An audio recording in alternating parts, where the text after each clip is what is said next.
Whether a movie is good or bad is totally irrespective of whether you enjoyed it or not. Separate these two things in your brain, and that is the way to enlightenment, okay?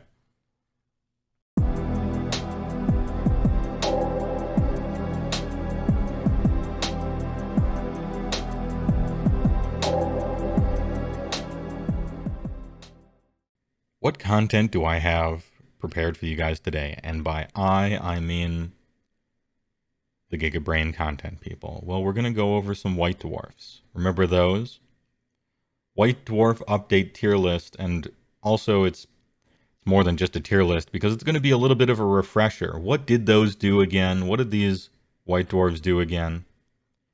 I'm actually kind of not remembering them so well, so we're both going to review. You got to keep this stuff fresh. Anyways, thank you to Gigaminers for the assist, especially Gilnear, apparently, who is a Chad. Oh, you know what? I should probably have a tier maker, right? WD tier maker update thing. Presentation mode, please. It's 2022. Let's have a dark mode, shall we? Anyhow, White Dwarf update. Seriously though, Gilnear, apparently.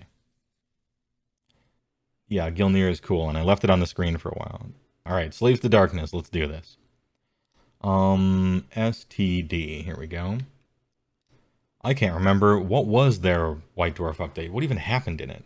You got a Grand Stratagem. When the battle ends, you complete this grand strategy if there is at least one Slaves to Darkness unit wholly within each large quarter of the battlefield. No, you would never do that. And then battle tactics, you only got 2. Pick one objective on the battlefield that is within 12 of any enemy units. You complete this if you take it over. Okay, great. Auto include. Anyway, in Thrall of Chaos, you might choose this one.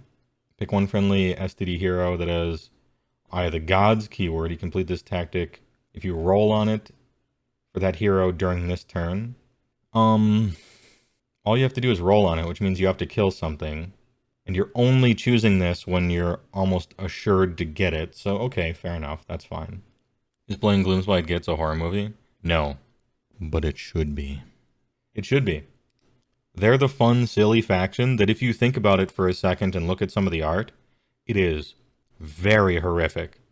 If you put a little reality into that, Gits is fucking horrifying if you think about it seriously for a moment. Even though it's given to you on a silly platter, right? That's what I like about Gits. That's why their sculpts are so fun and their lore is so fun. Anyway, I don't care too much about these, really.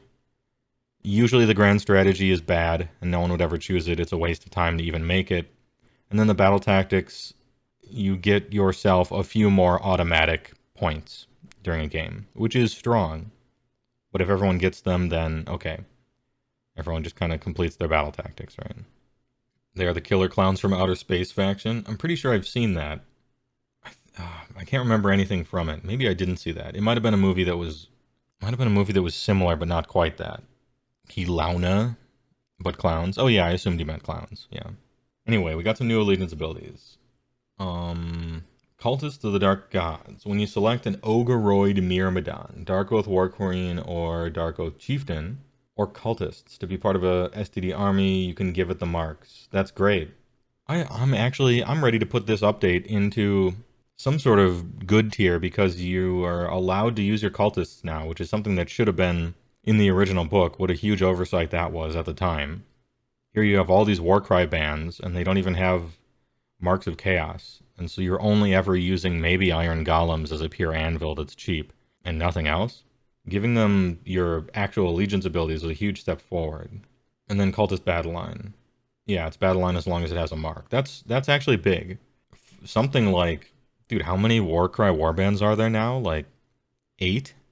Almost a third of your whole model line is like playable now, and it just wasn't before. So that's huge. That was actually very nice. Yeah, that's it though, right? And then battle trades. Yeah, and then it's Slaanesh. We got some battalions.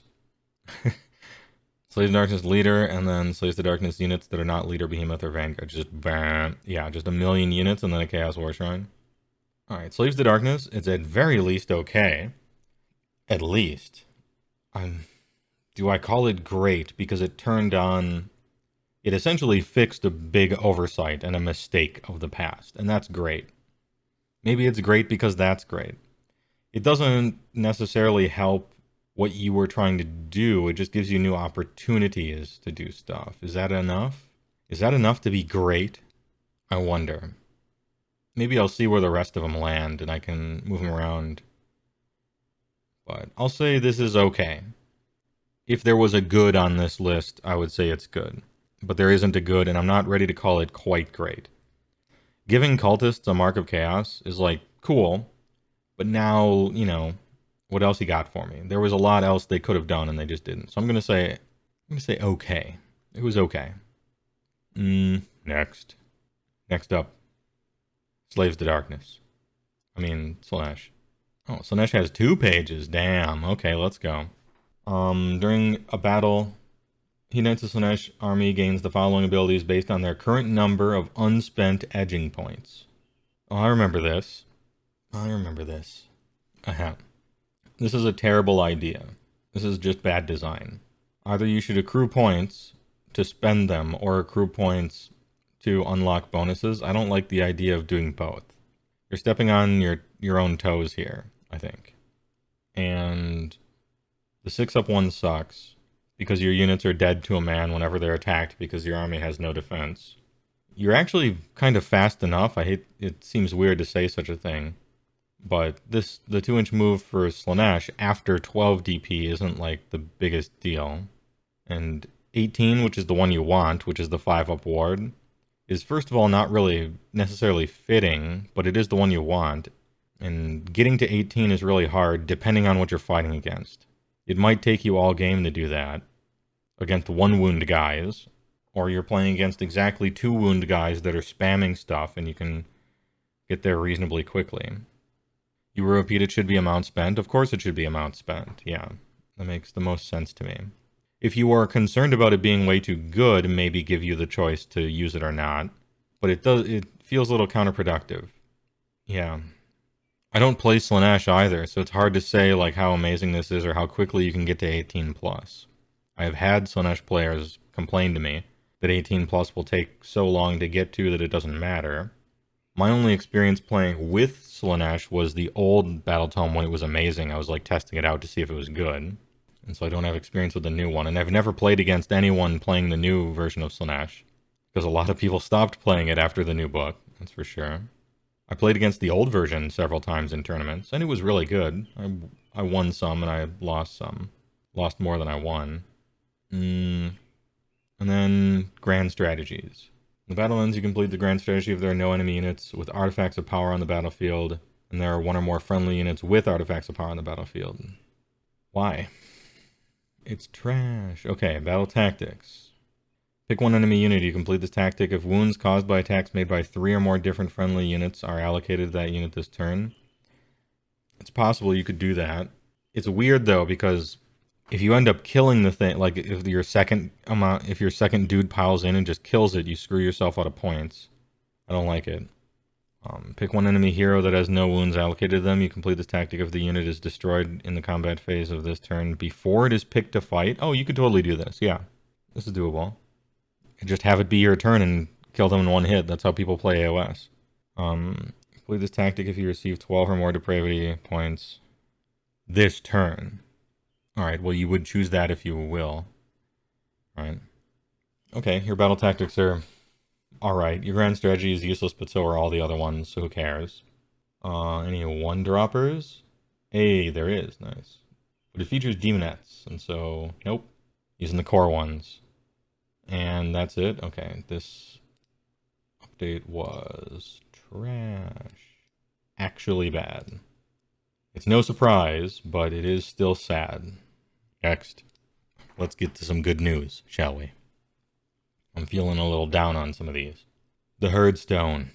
It is impassable, it is set up. Improve the rend characteristic of melee weapons used by all friendly Beast of Chaos units on the battlefield by 1. Hot damn. It's already good. That's good. A lot of your dudes are chilling on rend 2. Immediately. From the start of the third battle round, improve the rend characteristic of melee weapons used by all friendly beasts of chaos on the battlefield by 2 instead of 1. Oh, damn. Remember the Beast of Chaos section of my Every Army video? Thou shalt not suffer armor saves to be rolled. That is Beast of Chaos thing.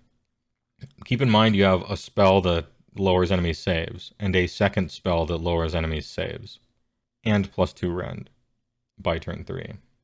And you start at rend 1, and sometimes you can even start at rend 2. Also, there's a Locus of Savagery. After this terrain feature is set up, its range is 12. At the start of each battle round, the dong expands. If a friendly Beast of Chaos unit wholly within range fails a battle shock test, halve the number of models that flee. This kind of doesn't matter. Although the 4-up rally is pretty cool. The 4-up rally is pretty cool. The battle shock thing, but still, it's good. New Herdstone is good. Alright, and this is entirely too small. Whoops. Enhance. To quote the 16-minute army video, BOC have rend values that honestly have no business being that high. Yeah, kinda. But that's fun. I'm okay with it. Grand Stratagem. When the battle ends, you complete this grand strategy if there are no enemy units within 9 of your Herdstone and it has not been picked by a successful smash to rubble. This is actually pretty doable here. You could do this one. The downside to this one is that you're calling your shot. You're picking Protect the Herdstone. And your opponent is going to be aware that you have chosen Protect the Herdstone. And so your opponent is going to try to stop you from getting it, right? Now, that's kind of always the case for all grand strategies, right? Like, if I choose my battle line has to still be alive, your opponent knows that, and they're going to try to kill them, right? So it's not like this is super different than other ones, but you can just smash it to rubble or constantly move stuff after it and try to capture it. But this is like a halfway decent grand strategy option, maybe. It might almost be choosable, which is impressive. I still probably wouldn't, but it's almost doable. Can I crop this? Anyway, Hunters of the Warping Wilds. Pick one enemy within 9 of your Herdstone. You complete this battle tactic if the unit is destroyed. This is a great battle tactic, because if this happens, then you'll just choose it, right? Fury of the Wild. You can pick this tactic only in your first turn. You complete it if the model picked to be your general and 2 or more other friendly Beast of Chaos units are within 3 of an enemy unit at the end of this turn. This is for ambushing, I guess. It is at the end of this turn, not the next turn. So yeah, this is doable as well. It's possible. And Wrath of the Warped Wilds. Pick one objective. You complete this battle tactic at the end of the turn if you control that objective. And it is controlled by any models in your army that were summoned. That's a lot harder, but possible. Again, you would pick this one if you're lined up to automatically succeed at it. Your battle tactics are quite good. Particularly this one if it comes up, and this one if it comes up. It might not come up every game, so maybe they're not excellent. But they're good, and your grand strategy might almost be worth choosing, possibly. I had to put a lot of caveats in there. And then we have new monstrous actions. And these are good, because Hunters of the Heartlands doesn't turn most of them off. I wonder if we'll still have hunters. I wonder if we'll still have hunters in the new GHB. I'm assuming we will because it's so good against monsters. And it's supposed to now be the kind of battle line or anti-monsters shtick for the next GHB. So I wonder if that one will stick around.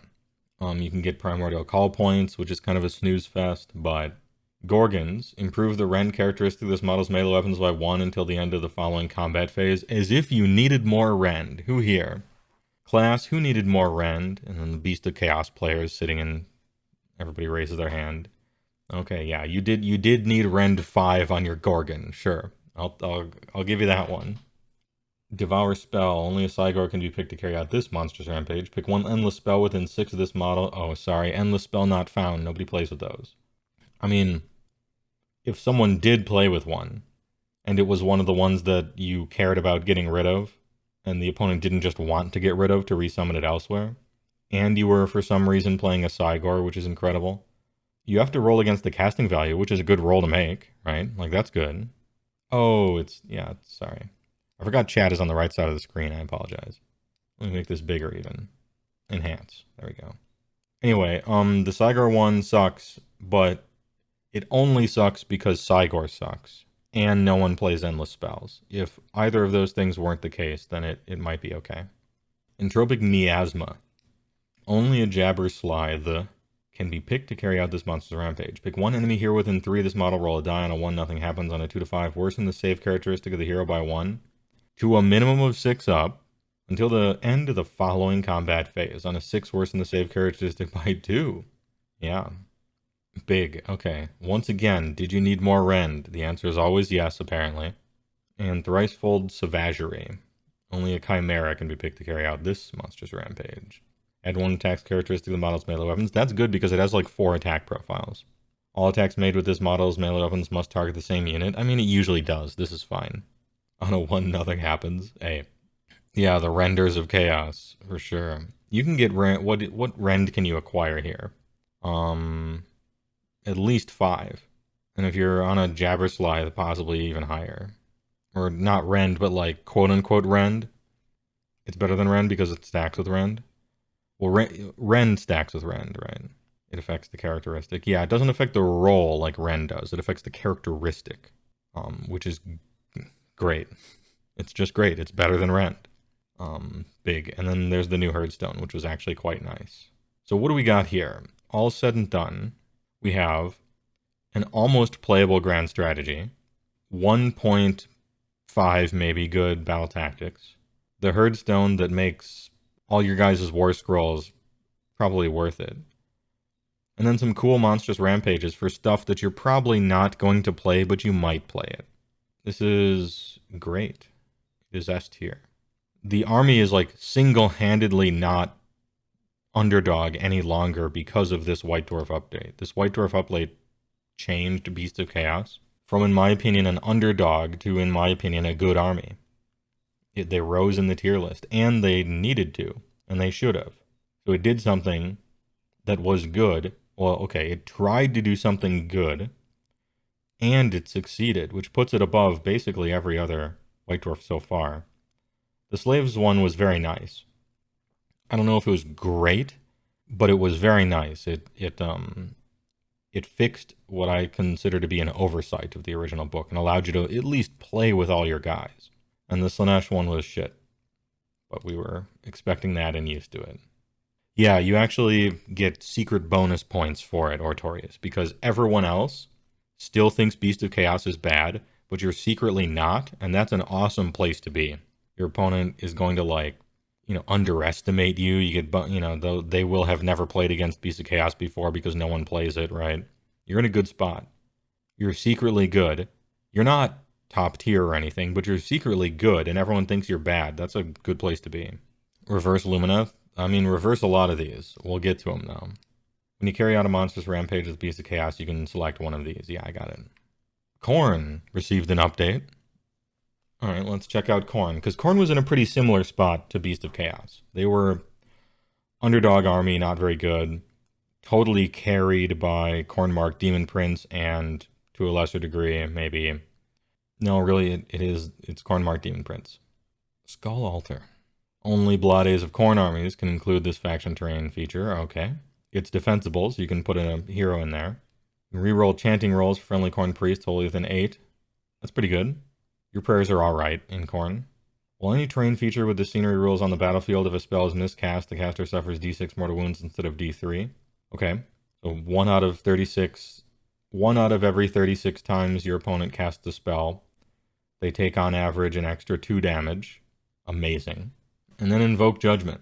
While a Khorne hero garrisons this terrain feature, it can attempt to summon invocations in the same manner as a Khorne priest, and benefits from the Words of Hate ability when it does so.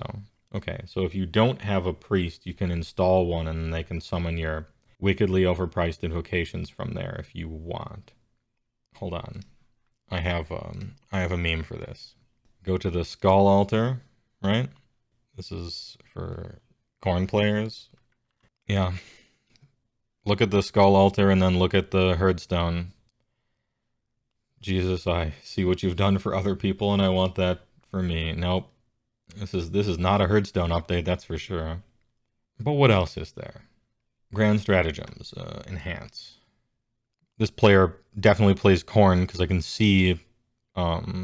see red paint on this finger.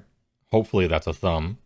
When this battle ends, you complete this grand stratagem. If in every battle round after the first you summoned Khorne demons by expending blood tithe points. No. I don't want that. I don't want to do that. I wouldn't want to limit what few tactical choices I get as Khorne to satisfy a grand strategy. This is bad. Yeah, from the tear stains on the page. Yeah. And then battle tactics. Pick one enemy within 9 of the Scholarship. You complete this battle tactic if it is destroyed. Yep, this is good. It's just as good as the BOC one. Pick one enemy hero that is a wizard. You complete this battle tactic if that hero is slain during this turn. Great, this is good. If your opponent's playing a wizard and this is the turn you're going to kill it, then do so and get points. Isn't summoning generally a worse way to spend them? Yes.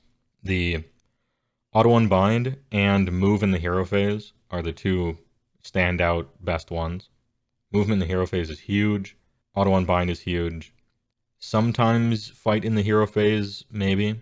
And then only after all that is like summon a unit onto an objective so you can fuck off with your hero and go somewhere else. Like, that's useful, it's good.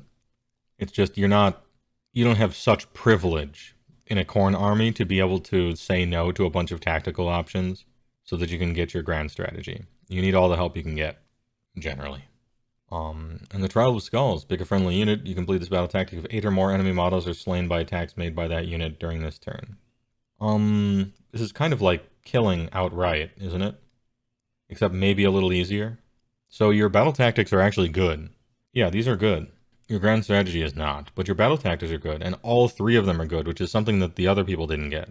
I don't put like too much value in that though, because the default list of battle tactics have so many auto successes anyway.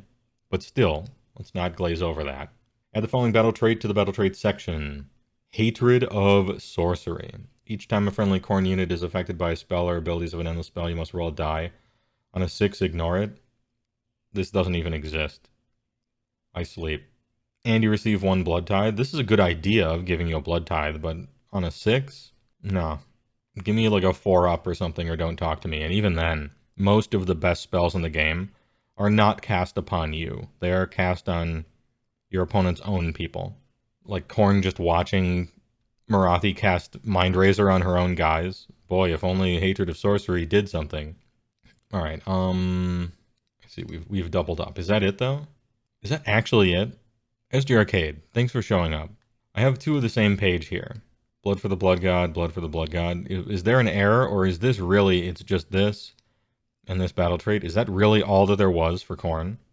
There's not a missing angle, a missing 3rd page somewhere in the ether?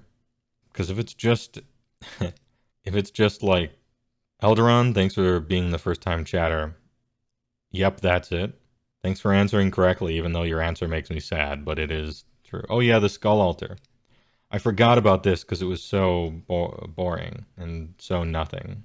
Alright, sorry. Yeah, I looked at it 5 minutes ago and I forgot about it. I think it's better than the Slaanesh one, because you have 3 good battle tactics here, and then an awful ability that you don't care about. And Slaanesh has only like 1.5 good battle tactics.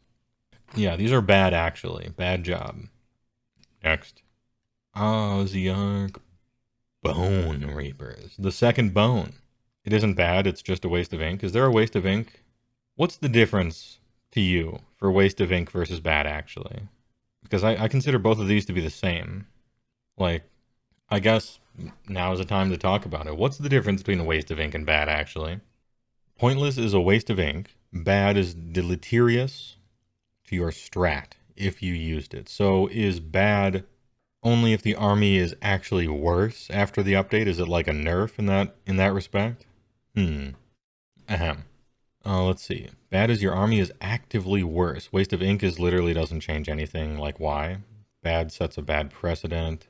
Waste of ink is a lateral change. Bad is actively useless or harming. I feel like actively useless has to be waste of ink, right? Bad does something, just not enough to make the army good. Waste of ink is shit with so little impact. Are nerfs considered bad? If they are undeserved, yes. Like, for instance, let's say a White Dwarf update came out and it nerfed Seraphon, say. I might say that that's okay. I'd put it in okay tier. Even though the army is worse, it probably deserved it, right? Well, if we're going to define bad actually as it makes you worse, and you didn't deserve to be worse, I think that's what I'm going to say here. And apologies, SG Arcade, I guess we'll put this one in the beginning. And because now halfway through, once again, we're changing the definitions of stuff. Bad actually means you got worse, and you didn't deserve to get worse. Waste of ink just means that they did such a shit job trying to give you an update that it's like they didn't do anything at all. And it was truly a failure, but your army isn't worse, right? In which case, both of these just go here. It was a waste of time to do both of these.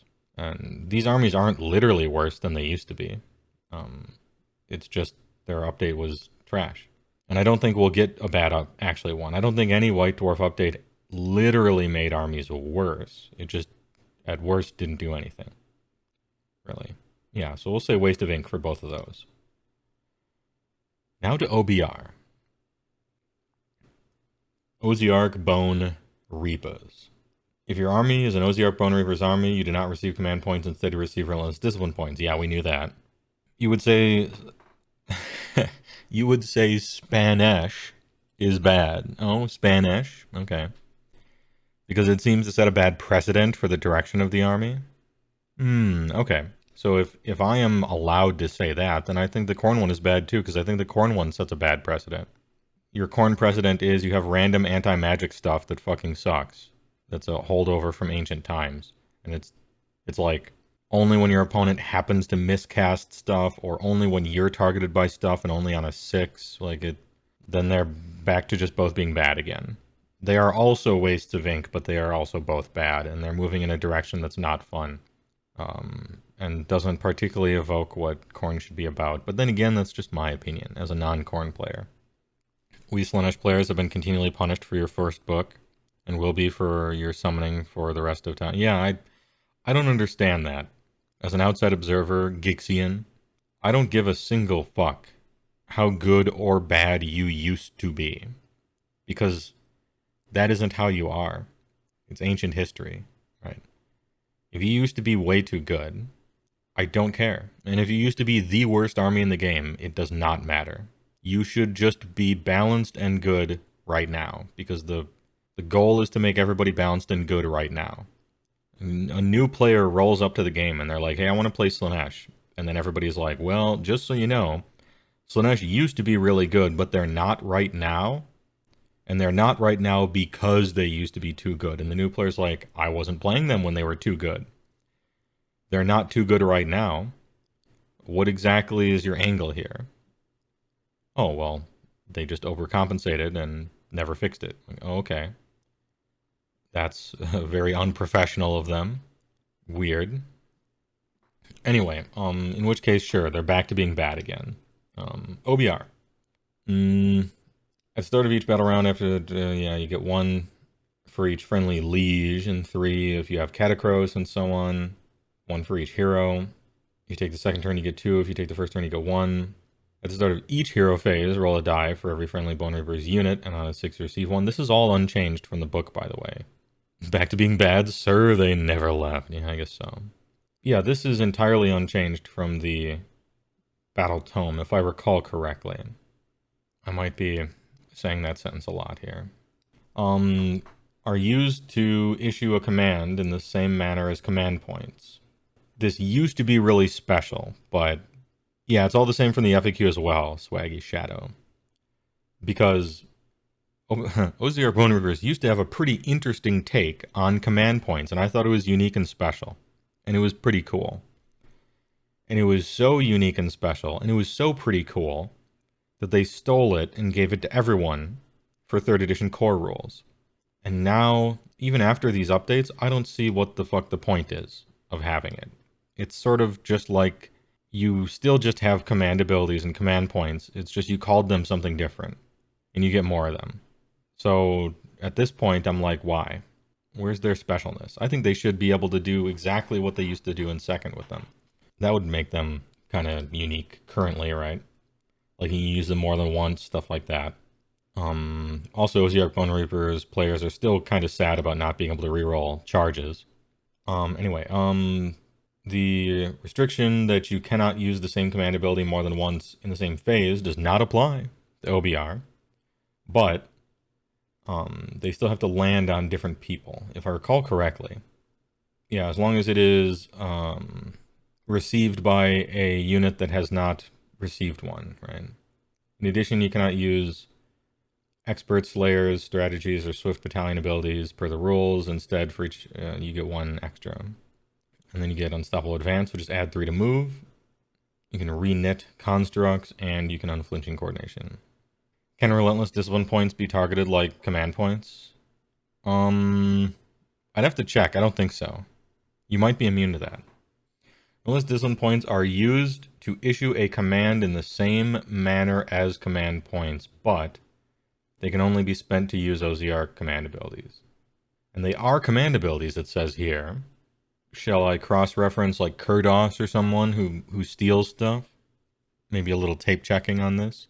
It depends if it exactly... I think it might work half. It might be half, right? So something that stops command abilities or makes them cost twice as much probably still works. But I don't think you can steal a command point because you're not spending command points. You're spending relentless discipline points. Like, it's different, right? Anyway, let's check out the tape. Where's Special K? Big Daddy Kurd. All right. Enhance. After the players have received their starting command points, you can roll a die. Twitch Prime. Add 1. Subtract 1 from your opponent's command points. Yeah, I don't think this works. You don't have command points. You have relentless discipline points, so it is different. It's possible Lumineth Total Eclipse might not work either. It depends on if Total Eclipse says command points specifically or not. Or it just says cost twice as much or whatever. Jacoby thinks the big primer. Hey, what'd you miss? Good meme. 2 hours of content. Let's further check the tapes. I'm pretty sure it might work. It might work on you. Lumine Ath. Legion's ability is no place to click to just look at the spells, huh? We're hard scrolling. Hurricane, Alarith. Here we go. Where are the techless ones? Hish, right? Yeah. Total Eclipse has a casting value of 8. If cast until your next hero phase, your opponent must spend 2 command points to use a command ability instead of 1. Specifically says command points, not relentless discipline. So you're immune to that. Confirmed. Immune to Total Eclipse and immune to Kurdos, among some others. Yep. Yeah, you don't spend CP, you spend RDP. Get owned, Techless. Master Strategist. Fucking Bone Vader. Outplayed and outfoxed. Sticky Fingers Valentian, huh? That's his name? Good one. Yeah, Total Eclipse of the Heart. Interestingly enough, Tomb King's Tristan must spend 2 command points instead of 1. If it said must spend 2 command points, it would work, and it would just shut off all your command abilities. But it says instead of 1, and so now you're safe, because you weren't about to spend 1 anyway. But if it said you must spend 2 command points to use command abilities, OBR would be screwed because they can't get command points, and yet the spell is requiring them to pay 2, or pay any, and it would turn it off. But it doesn't, so no big deal. Outfoxed. I did that. That was a purposeful pun. Anyway, battle traits. Relentless leadership. At the start of your hero phase, you can carry out this heroic action. Oh, we get a cool heroic action. Until end of turn, you can use an Osiarch command ability to issue a command with the hero without a relentless discipline point being spent. Alright, you have a lot of RDP. You have a lot of RDP. You're fine. Enhance. Necromantic Mastery. At the start of your hero phase, you can carry out this heroic action with a friendly Mortesian. If the first spell the Mortesian attempts to cast this turn is successful, the spell cannot be unbound. Oh, nice. That's good. That's good. Now you can cast your shield tilt or your, 5-up. Uh-oh, got something in my eye. Help. Ugh. I think we're good. Possibly good. What is this, the GHP? These are White Dwarf updates. Do you think more armies should subvert the default command ability CP flow? Or should they be more of a consistent? I like it being very consistent. I don't think I want any more than one army subverting it. Although I do think it's cool that one army does do that. It's not that I don't want anyone to do this. I think it's cool and unique. Cool story, bro. You guys are special. You got your special thing that subverts a default game mechanic, which is kind of like what everyone should do with something, right? In some way. Everybody needs to be cheap or breaking the rules in some manner, right? And I think that's fun. So I strongly defend OBR's use of it. I actually want it to be better. But I don't just want to give it to fucking everyone. Because first of all, it makes it less special. It homogenizes the game. And this army was like very carefully constructed to be able to do that. And when you just start passing it out willy-nilly, it's going to land on armies that probably shouldn't be able to, and armies that it doesn't do much for, right? So I like that it exists. I don't want it in any other army at all. It's perfectly fine for one cool thing to be this army's special toy, and nobody else gets it, and that's cool. I'm a big proponent of keeping people's special, unique feeling toy to themselves, and not just passing it out to everyone in the whole game. Gets good moon points. Yeah, moon points, huh? Now we got a huge ass page of open play nonsense. Yeah, the ruse is that you thought these might be rules, but they're not.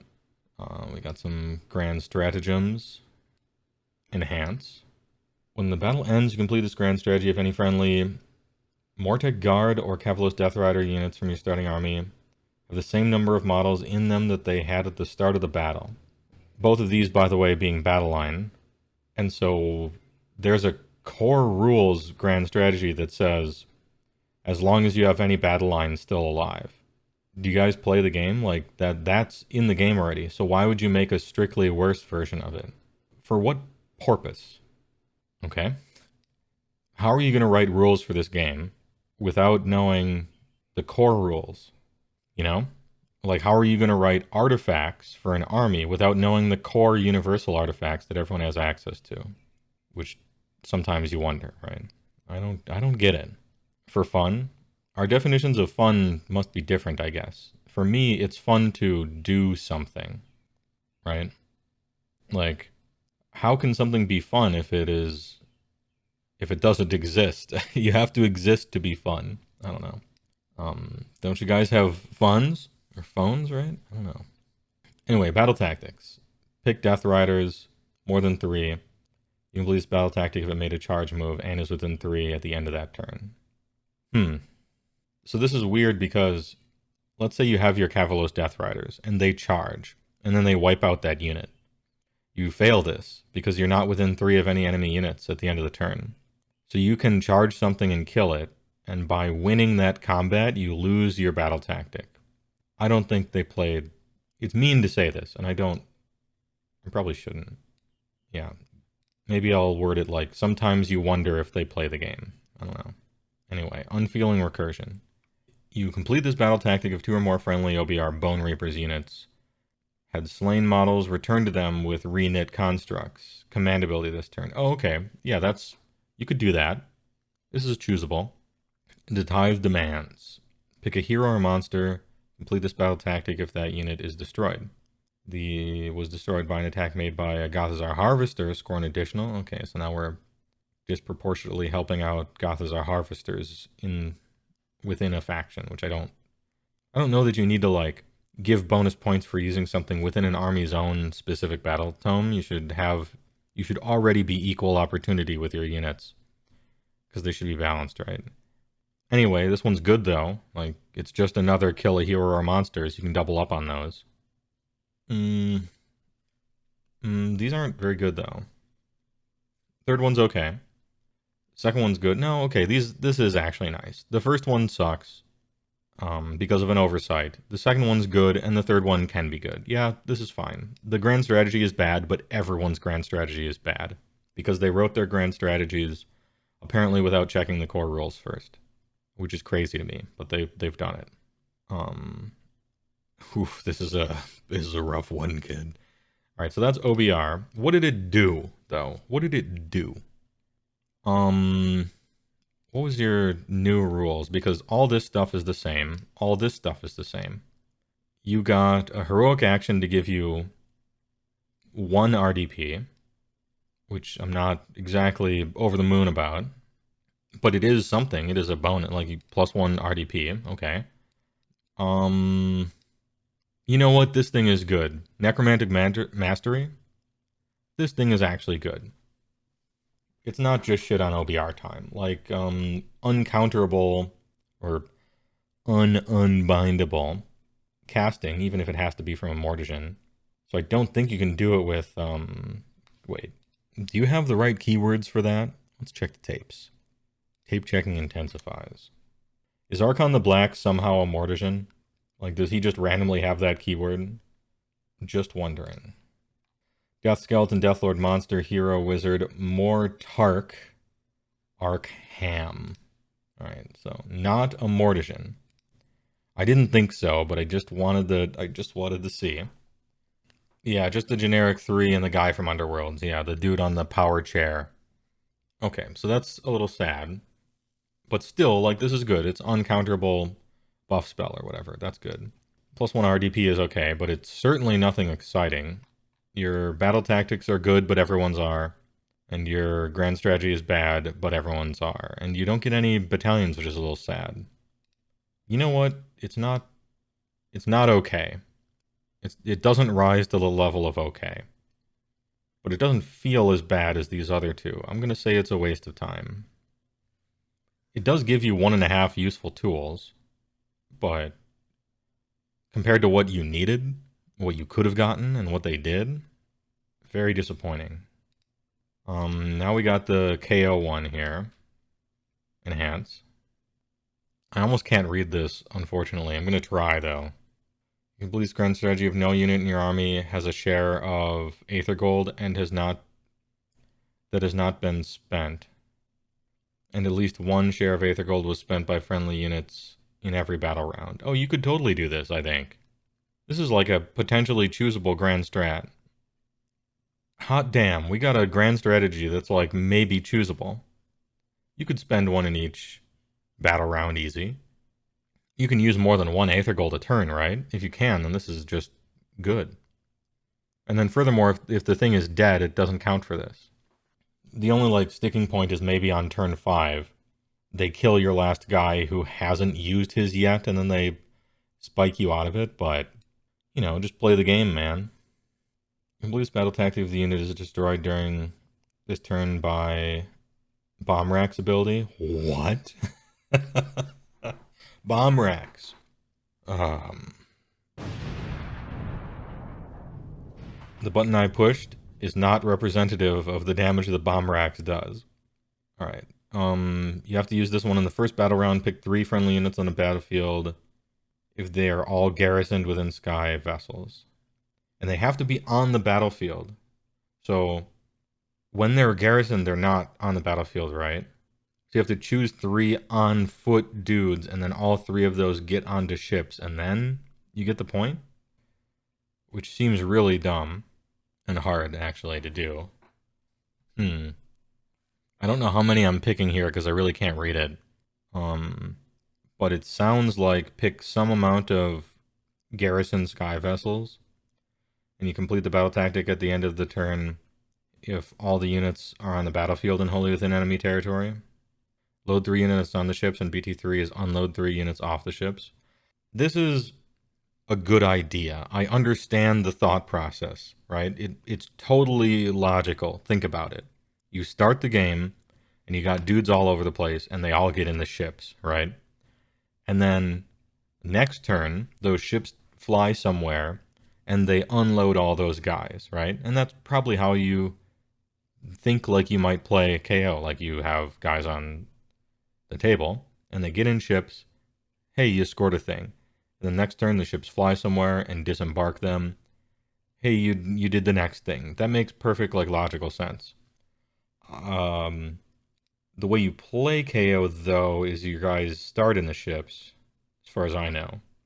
And very often the ships aren't on the table at all. In fact, they're kind of floating around a high sea, the sky high. And they don't really want to get out of the ships unless they have to. So, like, these are reasonably sensible, but I don't know, like, how great they are for actual play. These battle tactics seem to be the worst of the bunch. as far as tactics go. Although the Grand Strat is like possibly choosable, I guess. And then you get some battalions, which neither of which are unified, and so I just ignore them. But it's cool that they include a bunch of ships and stuff. That's nice. That's fun. But I don't see Magnificent, and I don't see Unified, so stopped reading there. The KO one's really bad, isn't it? Oh, it gave you a new War Scroll, though. Okay, maybe not. Does this continue? Alright, continues with Soulblight G-Lords. Cleaner and Giga? Alright, no problem. I think I got the gist of it, though. Of them's. Arcanaut Admiral. The Chadmiral? I don't play KO. I don't know what the other Admiral used to do, off the top of my head. Add 1 to hit rolls for attacks made by this unit that target a hero monster. What attacks? I guess you technically have a volley pistol, and melee weapon, the Skull of Hammer, the Scuff Hammer. It's 3 attacks, 3s and 2s, -2, 3. That's a fine profile. Only 3 attacks is a little sad, but like, hey, 3s and 2s, -2, 3, that's good. It's like better than a Frost Spear, maybe. But you get a bodyguard roll on a 3-up for other Skyfarers. Use command ability at the start of your shooting phase. The command must be issued by this unit and must be received by a friendly sky vessel. And the sky vessel can shoot even if it ran. Cool. Aether-powered munitions. After the players have received their starting command points, but before the start of the first turn, pick one of the following Aether-powered munitions for this unit to use during the battle. During the battle, okay. That sounds fun. It sounds like I'm having fun when I'm choosing these. Let's check it out. Once per battle at the start of your shooting phase, pick an enemy monster within 12 and roll a die. On a 2-up, the unit is grappled until the end of your next turn, or your opponent's next turn. While an enemy unit is grappled, charge rolls made for the unit are made with d6 rather than 2d6. That's really good. And it's the start of your shooting phase, so you already moved. Fun detected. That's actually really good. However, alright, let's think this one through, though. You get within 12, and then you shoot a monster with this thing, right? And then that monster can only charge 1d6. But it's like your opponent's turn now, right? And so their monster moves 14 or whatever, and it only has to make a 3-inch charge. But it's possible the 3-inch charge fails on a 1d6. It's very unlikely for a 3-inch charge to fail on 2d6, but on a 1... I mean, unless you're chilling on a bonus or something, you are, you know, you're like 33% to fail that 3-inch charge if you're only rolling 1d6. So, you know what? Cool. Acting like you won't get command grabbed. Yeah, with the greatest of ease. And then the burst grenade. Once per battle at the start of your shooting phase, pick an enemy unit within 12 and roll die on a 2-up. Ward rolls cannot be made for wounds and mortal wounds caused by attacks that target that unit until the end of the phase. Great. Okay. So I like how you choose these before the start of your first turn. It's a sideboard. You have a sideboard in your army. I want most of the choice effects to be like this, to be honest, in the game. And I'll exchange some of the overhead. Like if we're king of Games Workshop, I'm going to take battle traits, right? Battle tactics, those are just gone from the game. There are no battle tactics. And instead, all of the choose before the game begins random stuff like this is just choose at the start of the game. So you can like pre-sideboard against your bad matchups. And then the same amount of time wasting happens between each, because battle tactics waste a shitload of time being chosen. But now I'm changing the game too much, so... Anyway, that's good, or it could be good. Yeah, we can replace battle tactics by players using actual tactics instead of, well, here's my automatic free points. Hey, I got them. Nice. Pick one friendly Kharadron Overlords unit, wholly within 12 of this unit, that is not in a sky vessel. Ew, I don't like it already. Till the end of the phase, improve the rank characteristic of the unit's missile weapons by 1. That's good. Hey. These 3 Aether-powered munitions are good. And I think you used to have them. Your weapons got a little better. Arcanaut Admiral seems fun. Is this guy, like, super expensive? Like, what does he cost? Arcanaut Admiral. This guy seems fun. Checking the tapes on points cost of this man. 125. 125, huh? And if you take more than one of these guys, it seems like you can do both. You can choose multiple of them. That's fun. Yeah, and he hands out his special ammunition that's really flavorful for the army. I like this guy. I was about to shit on KO for having awful battle tactics and basically nothing else, but Arcanaut Admiral is a cool update. You know what? That's a cool update. You're okay. You actually made a new war scroll for somebody, and that's so amazing, and you should do that way more. That you're all the way up into okay. Hot damn. Soulblight Gravelords. Enhance. Not even great? No, I don't think great. I don't think great. From an army-wide perspective, like, what are the things you could have done, right? Arcanaut Admiral got a new war scroll. Good job. That's it. So we're okay. Like, Slaves to Darkness. You could have done a lot of things. You allowed the use of Warcry warbands at all, for the most part. Which is good. That is good. Probably changes how people play, even. Actually, probably more significant, I would say, than the KO one, but maybe not. And so I put them in okay. Yeah. This is like okay for me. It's not a C. It's like a, this is like a B. B minus, maybe. B minus, A, S. Waste of Inks is like a C minus. And Bad Actually is F. Waste of Ink is, you didn't do nothing. You did do something. It's just like super minor and or going in the wrong direction. And then Bad Actually is you're not actually worse, but it was trash, and it's kind of doubling down on things that aren't even a good direction for the army, I don't think. Anyway, Gravelords update. Deadly Conflagration? I can't. We got Potato here. It probably looks good on your guys' screen, but it's hard for me to see. In the combat phase, after a friendly Gravelord hero that is not a monster has fought, for the first time you can pick a friendly summonable unit within 3, and the summonable unit fights immediately. Oh, cool. It gives you the, yeah, pull in your squad ability. Does that say Soulblight? Yeah. No, literally, Pax Virtua. It says Soul D Blight. I was answering your question exactly correctly. They're a pirate. Every pirate has D as a middle name. All right. Soul D Blight. Soul D Gold Blight. Legion of Blood battle trade. When you add a Legion of Blood Vampire Lord to your army, you must include, based on your choice, something about your army run. Damn, yeah, I can't really read this, unfortunately. Maybe if I make it smaller, it'll be easier to read. Oh, true. An arcane expertise. All right, it actually did make it easier to read. You're either martial or arcane.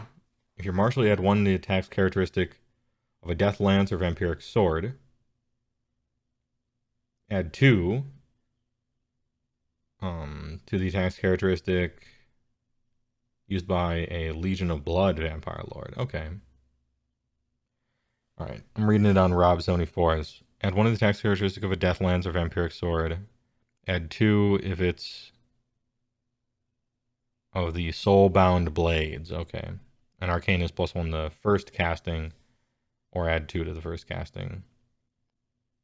Has arcane expertise and is not mounted on the zombie dragon. Legion of Blood command traits. Okay.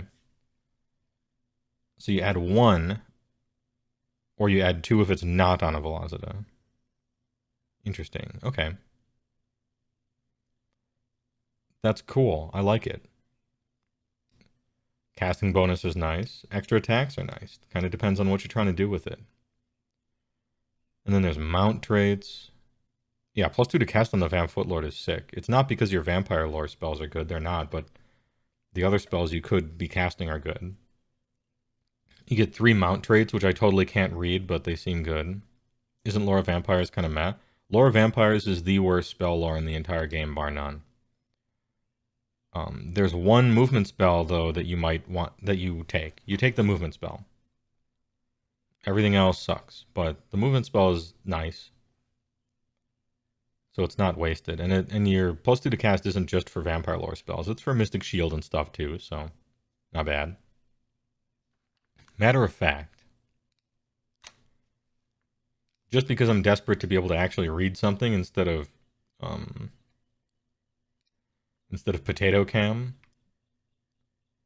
let's go straight to the source, shall we? Amethystine Pinions is the good one. Casting value of 5, nice and easy to cast. Add 6 to the caster's movement characteristic. The same unit cannot benefit from the spell more than once per turn. They made sure that your class mechanic that your spells double cast doesn't actually do anything. So it's always nice when they non-bow themselves. Their shoelaces tie together and they fall over.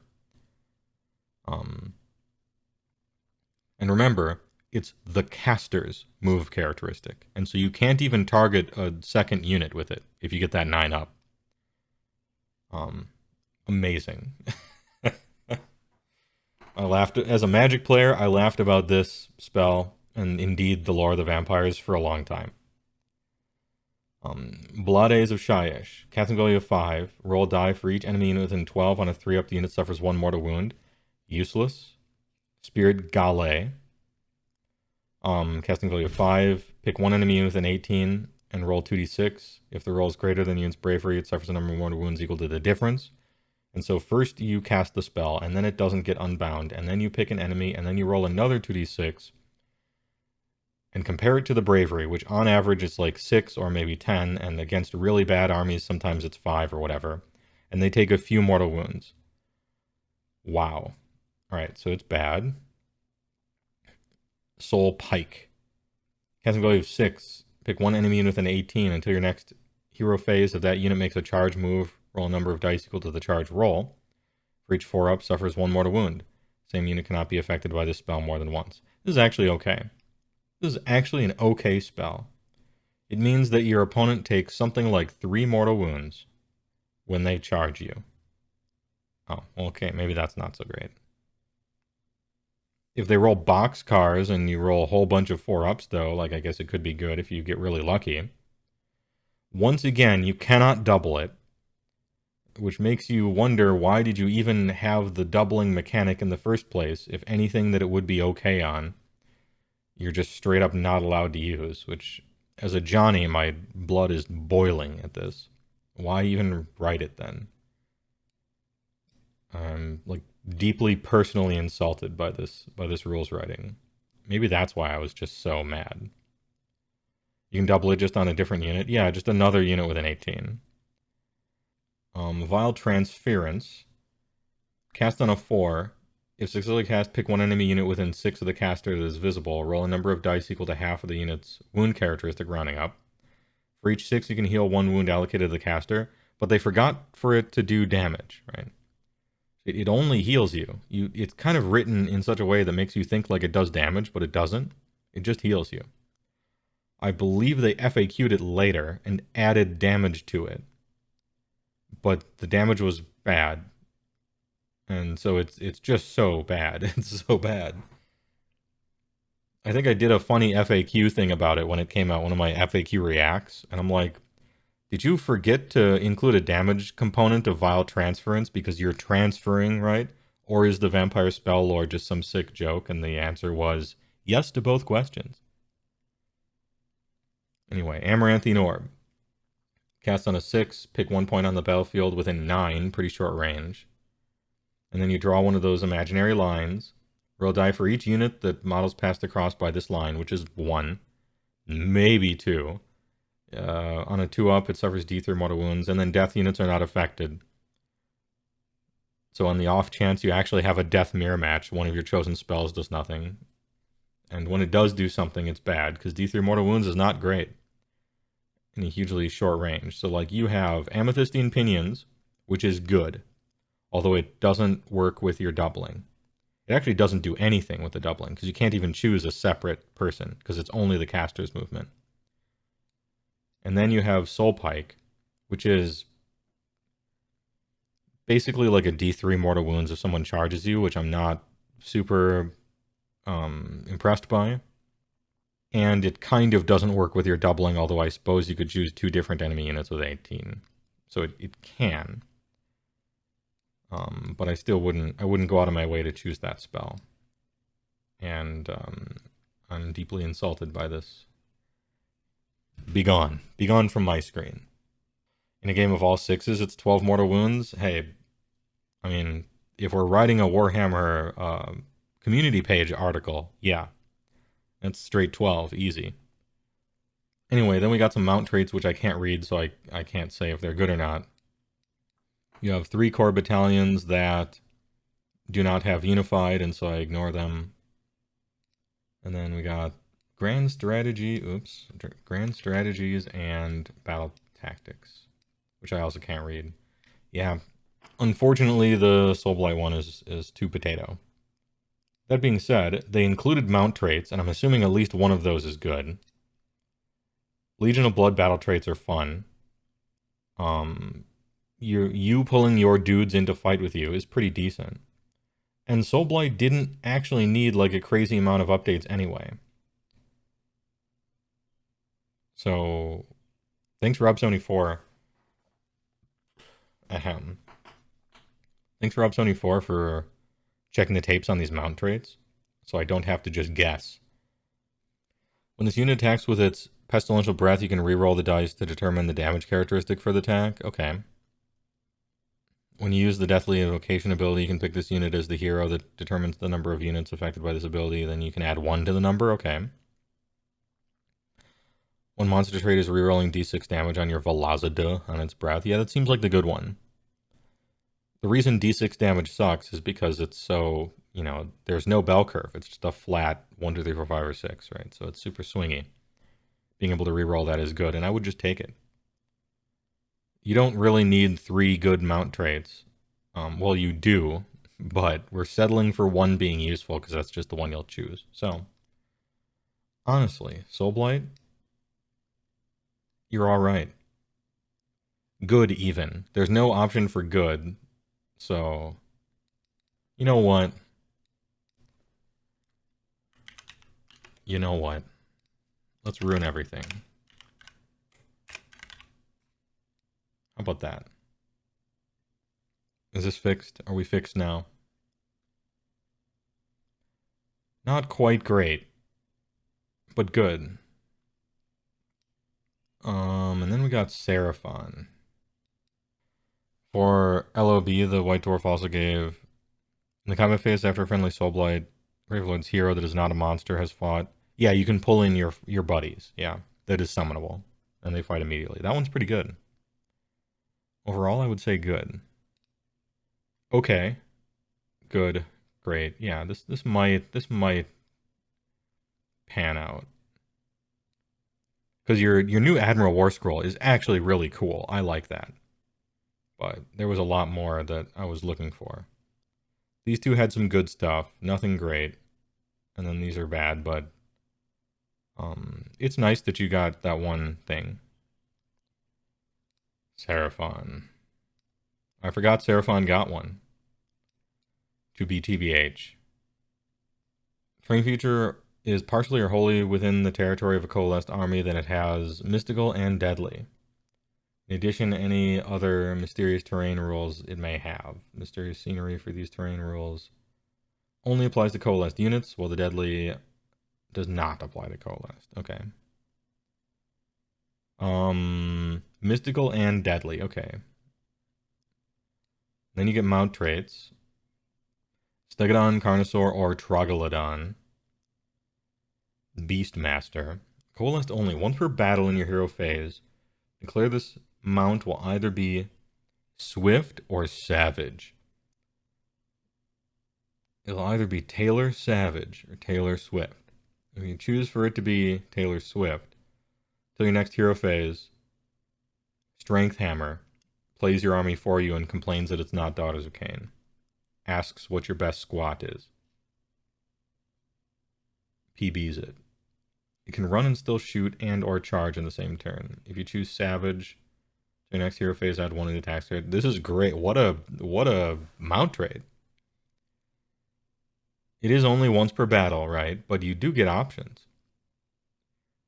Run and shoot and charge. That's great.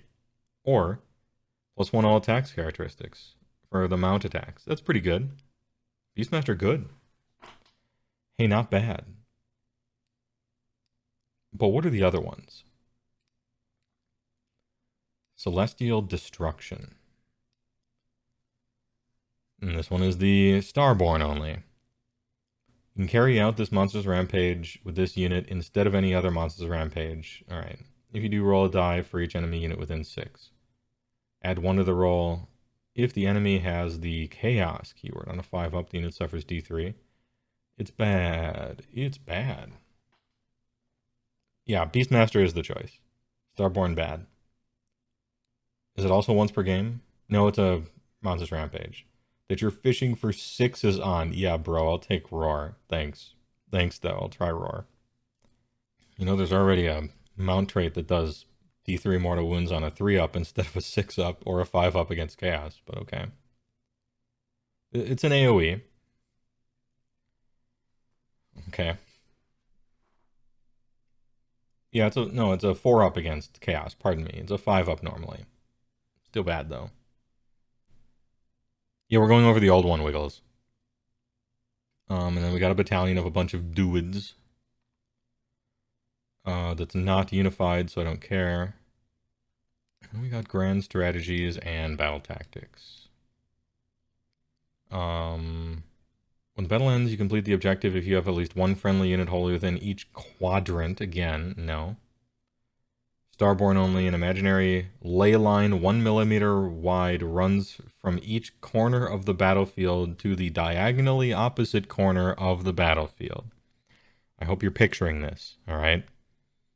When the battle ends, you complete this objective if a ley line does not pass over any enemy models with the wizard keyword, and at least 1 ley line passes over a friendly model with the wizard keyword. Now, once again, after reading that fucking spaghetti of a rule, it is flavorful. Isn't it cool that there's an Astro Matrix and now there's these ley lines? Cool idea. Terrible implementation. Because, first and foremost, the core rules, like, we have prize sorcery, as Rob74 said. We have prize sorcery. So it's just strictly worse than that in every way, and it's annoying. Why did you bother? But why, though? Alright, battle tactics. March of the Cosmic Host. Pick 1 objective. You complete the battle tactic if you summon a friendly unit that has a CCP cost of 20 or more during the turn, and the unit is wholly within 12 of the objective you picked. Pretty unlikely. But on the turn that you will do that, you'll choose this one, I guess, so fine. Pick 3 different monsters. You complete a battle tactic of all the units you picked. Run in the following movement phase and finish that run within 6 of each other and wholly within. So it's strictly better Ferocious Advance. Well, no, it's not strictly better because you don't get a bonus point if it's with monsters, but you have to end up within 6 instead of 3 of each other. So it's possible you use both of those on some turns, although I don't know if you're running with everything twice a game, but still. Battle tactics, okay / sub-okay. Grand strategies are hilariously stupid. You have... I'm kind of snoozing on the core battalion. Hey, Beastmaster, mount trade is cool. Is this just kind of a waste of time for Seraphon? I know Seraphon is really good as an army, but this is a waste of time. You have wasted everyone's time. Beastmaster is fun-ish, I guess, as a mount trait. But, yeah. Hats off, sure. Big. Next. Enhance. Maybe de-enhance a little bit so I can read it. There's only cities and Sons of Behemat left. Stomping Order. Well, okay, I guess this is the Sons of Behemat one, isn't it? Make the land tremble. When the battle ends, your complete this grand strategy. If any friendly units made a run or charge move in every battle round, it does not have to be the same unit. Okay. A run or charge move, huh? Well, you can't retreat and run anymore, so nope. Nope, nope, nope. Do you know how you play Giants? You run to the middle and you stand there. And you win or lose, irrespective of almost anything you do after that point. Good try, though.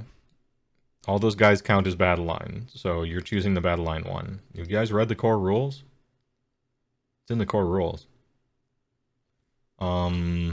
That's mine. Pick one objective on the battlefield. You complete it if it is kicked away. And is wholly within your territory at the end of the kick. Okay, cool. That's a good one. Remember how salty everyone was that they got their first apple? Yeah. People were mad pissed that Sons of Behemat got their first one, and so now that it could be like one drop and stuff, suppose, if I recall correctly. You complete this tactic if a faction terrain feature your opponent's army is demolished. Cool. You complete this tactic if a War Stomper Mega Gargant, that's the cheapest one that's bad, by the way, uses Hurled Body, and an enemy model you pick for the first part of it is slain, and an enemy battle line unit is picked as the target for the second one, and suffers any mortal wounds as a result. Okay, so you choose man killers, and then you hurl body successfully, and the thing dies, and the thing that you target is battle line, and the thing that you target that is battle line also suffers mortal wounds from it. Yeesh. Yeesh out of 10. Okay, well the first two were very nice, and, you know, that's fine. When Saab owned the meta, yeah, decades ago, thousands of years ago. I was there, Gandalf. 13. Hey, thanks for being a first-time chatter. Thanks for liking my stuff. I appreciate it. I took forever on that video, but you know what? After the stream today, continue to work on the next one. I might upload more than once every 4 years. I don't mean to alarm everyone, but I think it's like time. It's time to do YouTube again, right? And then we got core battalions, which one drop megas. Holy shit. Game changer. Big. Huge even. Large, if you will. Massive. Even. And then finally the Cities of Sigmar update. So, you know, largely speaking, and we're talking about Gargants, so pun intended, you got a bad grand strategy, but everyone got a bad grand strategy. Who cares? You got two good battle tactics, and this right here changed the game. Look at that shit. One drop. God damn, big. Okay, so great. Your update was great. It didn't do a lot, but the things it did do totally changed things. This isn't like I get one RDP sometimes. Once a game, one of my monsters does one thing. Admiral is fun. Or even, like, some of the Warcry stuff is playable now. This is like, this changed the game for SOB in a big way. Even if it didn't give you a bunch of, like, new stuff necessarily to do. It was a great update. Shorty Paint Studios, thanks to the tier 1, I appreciate it. 13 months, a baker's year. Yeah, it's like a full year. Agree. SOB went from a meta warping faction to an even better warping faction. Yep. But the hidden subtext on that sentence is also correct. Meta warping. As in, the meta then warped and started just beating SOB all the time. Because that's what happens. The meta will adapt. We have the tools to adapt, and we did. So they were powerful enough to warp the meta, which is big, right? Possibly even problematic. But it was something that the meta was able to adapt to, and then it did, and now they're fine. Oh, okay, well, they used to be fine. Now they're, I don't know. It kind of depends on what you're playing, I guess. Yep, and it clapped those big cheeks. All right. Cities of Sigmar update. I can't remember what this one was. I just can't. What did it do? What did it do? This White Dwarf update. Yeah, and then Prime Hunters fixed them 3 months after the meta adapted. And 6 months after the fast people in the meta adapted, yes. Indeed. It gave you mount traits for Griffins or Black Dragons. I thought you already had mount traits for Black Dragons if you were in Anvilgard. If I recall correctly. They were called, something mutations, right? Those were kind of fun. But I guess you get that in other cities now, and Anvilgard is kind of experiencing some campaign-level problems with it. New leadership, you might say. Anyway, Soaring Guardian. Model with Griffin mount only. First time this model is slain before removing it, roll a die. On a 1, it is slain. On a 2, it is not slain. Hey, there we go, a 2 up. If it's not slain, remove it from the battlefield, set it up anywhere on the battlefield more than 9 for one units after this model is set up. You can heal up to D3 wounds, and any wounds that remain to be allocated to them are negated. Hey, this shit's hot. This is the hot shit. I like it. Griffins still hold up too, they look cool. Bonus. That's pretty nice. Some Norwegian dude, thanks for gifting a sub to 13. Appreciate it. Please enjoy funny emotes and stuff and not having to watch ads. Can they have a mount trait and a mutation? So, depends on if in the book those mutations are called mount traits. If they are, then it's just affected by the enhancement system, right? If they're not called mount traits, then I think they count as special enhancements, and it would stack. I don't know that anyone's ever asked that. Roll a 1 on a die. Yeah. Roll a die on a 1, it dies. Rule ends, yeah. Shorty Paint Studios redeemed ad time. Oof, get owned. Any tape checkers in the chat? All right. Anvil Gardo. Drake Blood Curse. If an Anvil Gardo, one of these models can have a Drake Blood Curse. Choose one, then pick or roll. A model cannot have more than one Drake Blood Curse, and an army may not include duplicates of the same Drake Blood Curse. Okay. Does it ever call it a mount trait, though? These are dark mutations. They don't appear to be mount traits. They appear to be, I mean, they are mount traits, but they're not called mount traits. They're called dark mutations and Drake Blood Curses. So, under the core rules enhancement system doesn't say dark mutations, it says mount trait. And so this would count as that catch-all category of enhancement. Where do they mention that?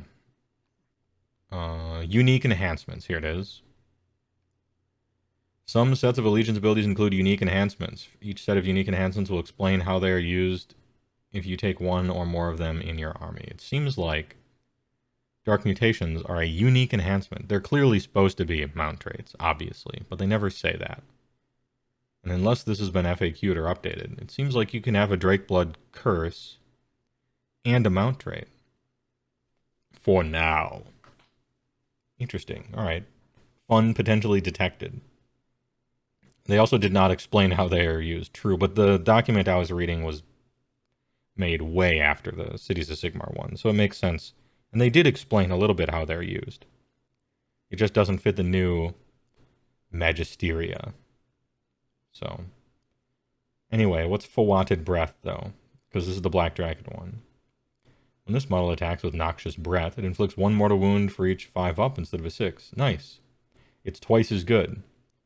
Still not very good, but it is twice as good. Hey, I'll take it. And now it's perfectly fine that it stacks with Dark Mutations, because it's not very good. Cool. Overall, I give this a cool out of 10, I guess.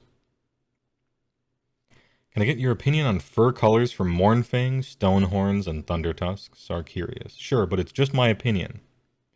And as aesthetic opinions go, you know, grain of salt. And if you do it really well, chances are I'll like it anyway, you know? So it kind of depends.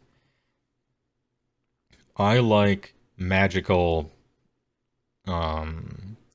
fantastical color schemes rather than hyper-realistic ones, generally. That being said, I like blues and whites. I actually like to have them be fairly standard. I know that's crazy. But for once, a lot of the standard art I think is good for them. I like white and blues and blizzard-looking stuff. I did do a mixture of fantasy and realism with mine. Like, I looked up polar creatures, and I figured out that apparently, like, Arctic creatures, their skin tends to be like a midnight blue shade, like very dark, because the sun is pretty brutal, especially as it's reflecting off of ice and all the white snow and everything. And so the creatures tend to be like black creatures, or at least like a purple or a midnight blue. And so are their tongues and stuff like that. So I did that for them. But their coats are like white. And moving from grays to whites to blues and things like that. The only color I really don't care for on Stonehorn and Mournfang and Thundertusks and stuff are... This is going to sound bad, but everything... the shit from Warhammer Fantasy Battle. Where all their coats are like brown and sand colored and that, like browns and sandy colors and stuff from or like oranges from Warhammer Fantasy. Gross. I hate it. Boring. But, you know, paint it really well and it'll still look amazing anyway. It's just like a personal preference for color schemes. To me. Ahem. Oh, and the other thing is, I like personally, because Stonehorns are very different than Thundertusks. Different, not only different species, different, you know, family at least, right? Genus even. So, like, Stonehorns, your Stonehorns should look very distinct from your Thundertusks, and I'm talking like the coloring of their coats and skin and stuff like that. This goes counter to my advice, which always is magnetize your beasts. Magnetize the head and the riders, so one unit turns into 6 potential units, depending on what happens down the road. So, like my logical plan ahead, be smart, you know, that brain tells you to magnetize it so that one unit can be any one of 6 different units, right?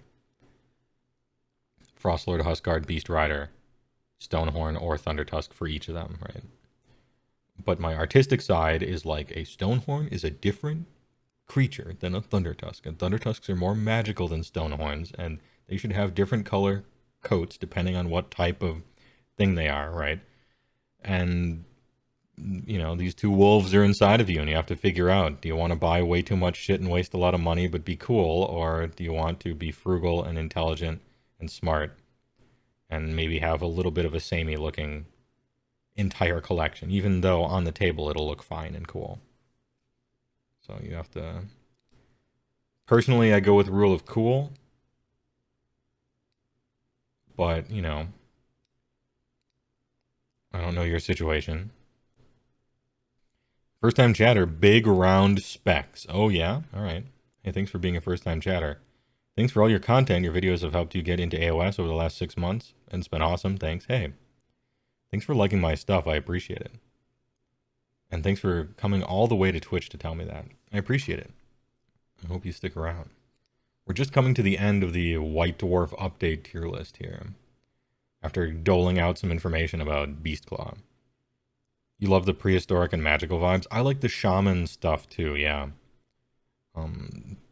The dude, one of the Husk guards in my army, which I no longer play with, because Thunder Tusks aren't any good, but like, well, sometimes I do. There's a Husk guard in my army, and he is Husk guard on Thunder Tusk, and he fancies himself an artist. So he's the guy that does all the tattoos for the various ogres in the army. He's the one who does the war paint for their beasts that they're riding on, and the Frost Saber war paint and stuff like that. And he has like a big paintbrush thing that he attacks people with, and it's like a hollow spear that he like sticks people with, and then he paints with the blood of it, like it goes down, and there's a big brush end on the bottom of it. It is his name. He has named himself Humongous Rembrandt. Anyway, Bastions of Hope. When the battle ends, you complete this grand stratagem if you control more terrain features than your opponent. If your opponent has set up any faction terrain, they each count as 3 terrain features instead of 1. Isn't this the same thing, actually, as the core rule one, or not the core rule one, but the GHB one? Isn't it the actual same thing, except worse?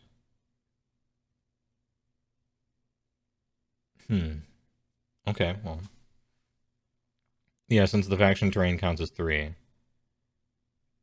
Because you don't actually want that, because it gives your opponent 3 points, and your army doesn't feature any faction terrain, because your city's a Sigmar. So it is literally worse, yeah. But all the grand strategies are bad, except for maybe one, so I guess who cares. Battle tactics.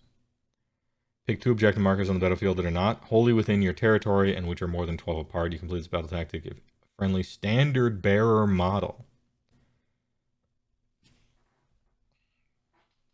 Standard bearer, huh?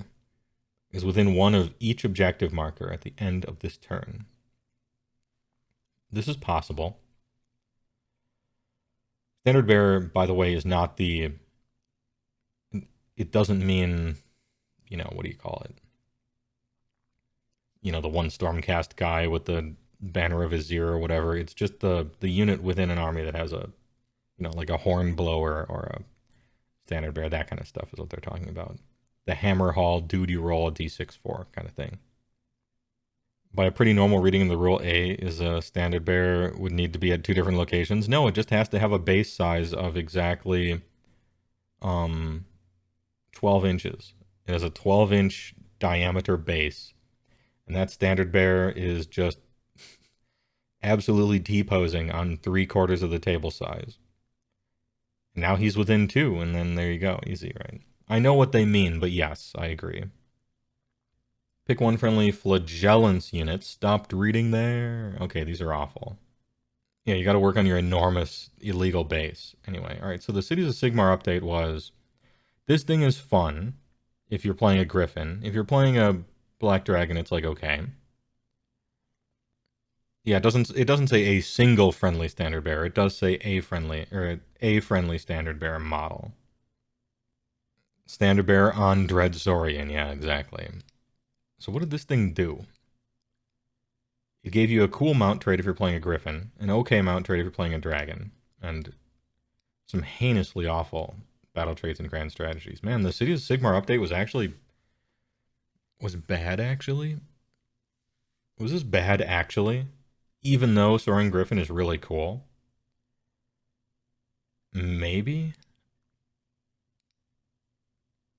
Kind of depends on if you're playing a Griffin or not, right? If you're playing a Griffin, it was okay. If you're not playing a Griffin, it was bad, actually. Judging by the army lists of the winning Cities of Sigmar armies over the course of the past 6 months, I'm not seeing a lot of Griffins. So maybe bad, actually. But arguably okay, question mark, but still no. Because even your battle tactics were awful in it.